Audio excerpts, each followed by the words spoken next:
It feels like after every single UK election, the same debate pops right back up. Is the way we vote actually fair? Well, the 2024 general election has really thrown this question into the spotlight again, with fresh calls to replace the UK's old first-past-the-post system. So, what's all the fuss about? Let's dive in and really unpack the arguments. At the heart of this argument, it really boils down to one thing. Does the number of votes a party gets across the whole country match up with the number of seats it wins in Parliament? The last election gave us a figure that honestly is pretty startling and highlights this tension perfectly. And here's the number that's got everyone talking.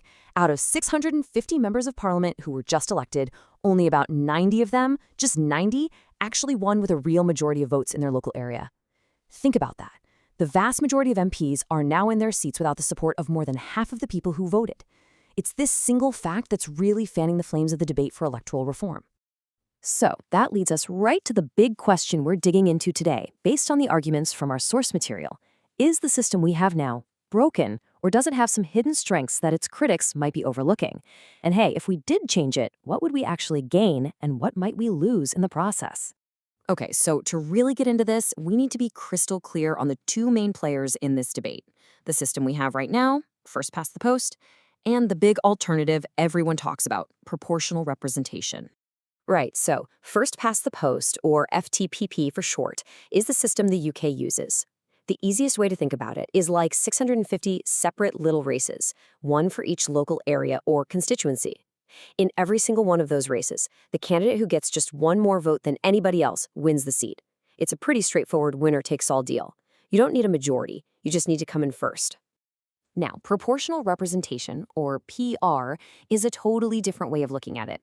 The main goal here is to make Parliament look like a mirror of the national vote. So if a party wins, let's say 15% of all votes across the country, well, under PR, they should get about 15% of the seats in the House of Commons. Simple as that.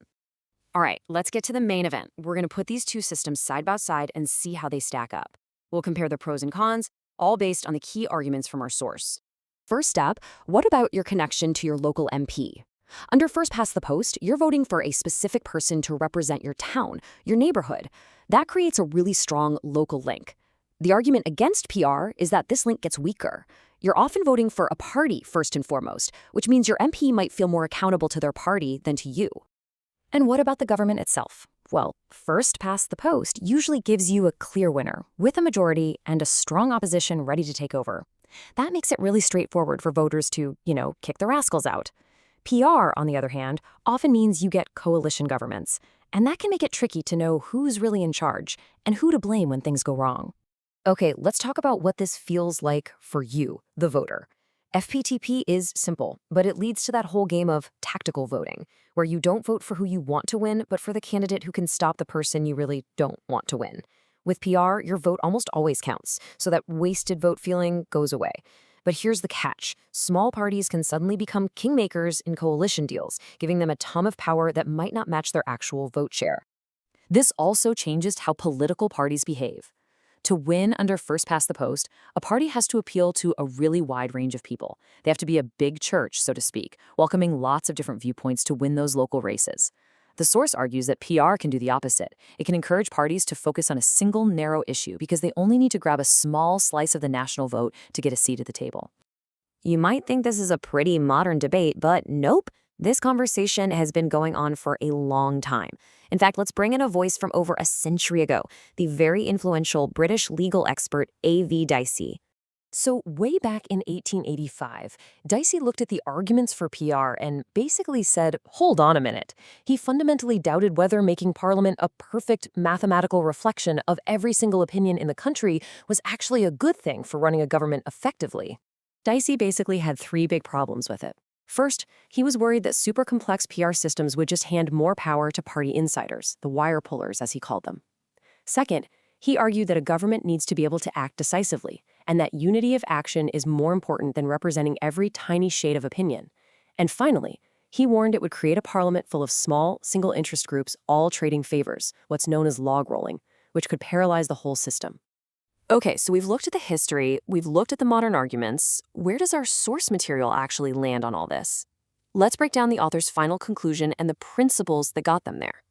According to the author, a really good voting system has to tick 4 boxes. 1. You should be voting for a real, local person. 2. Whoever wins should have broad majority support. 3. It needs to be simple, easy to understand, and hard to cheat.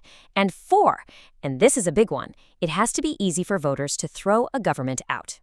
So when you measure both systems against those 4 tests, the final verdict from the author is this. Yeah, first past the post has its problems. Big ones, like we saw at the start. But on the things that really count for a healthy, functioning democracy, it's actually superior to proportional representation.